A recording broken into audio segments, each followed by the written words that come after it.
Hali gani mwanafamilia wa channel tupendwa hii hapa ya Keleo Media. Kama ndo mara yako ya kwanza basi nikusihi usisahau kusubscribe, kulike, kushare pamoja na kucomment bwana.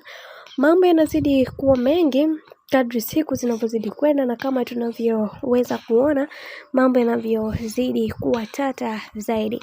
Sasa kuna mambo mengi ambayo bwana mkubwa Chama amepata ameweza kuiongea na kuweza kutoa onyo kali kwa yale ambayo yamekuwa yakiendelea mitandaoni na kutaka kuweza kukaa mbali na mke wake. Watu wengi wamekuwa wakimwataki katika kila mambo ambayo yanayoendelea katika mitandao ya kijamii.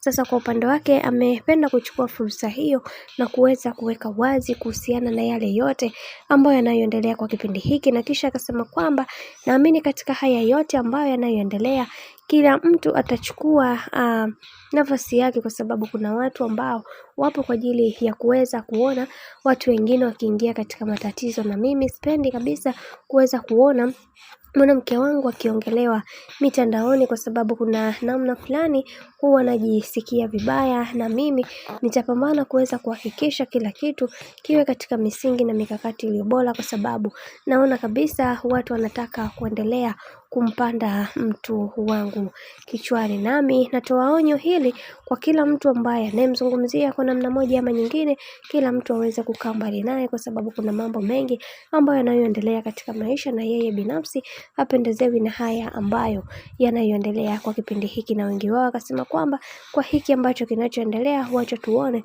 mwisho wa haya yote, kwa sababu kuna mambo mengi ambayo yapo katika maisha, na wengi wao wanatamani kuweza kuhakikisha kila kitu kinakaa katika mkao. Na wengi wao wakasema kwamba kwa hili linaloendelea, wacha tuendelee kupeana muda, kwa sababu kuna mambo mengi ambayo yanatokea katika maisha ya bibie Zuchu. Na wengi wao wakasema kwamba na tunaamini katika haya yote basi Mungu atasimama na kila mmoja wao kuweza kuhakikisha kila kitu kinakaa katika misingi na mikakati iliyo bora, kwa sababu kuna mambo ambayo yamekuwa yakiwatatiza sana kwenye swala zima la mahusiano yao. Na pia tumeweza kuona baadhi ya watu wengi waliweza kufunguka vitu vingi, kisha wakasema kwamba yampasa bwana mkubwa Diamond Platnumz aweze kusimama imara kuweza kuhakikisha kila kitu kinakaa katika mkao, na akiweza kulikalia kimya hili anatakiwa kuweza kulipambania, kwani ukimya wake utawafanya watu wengi waweze kufanya kile ambacho wanachojisikia.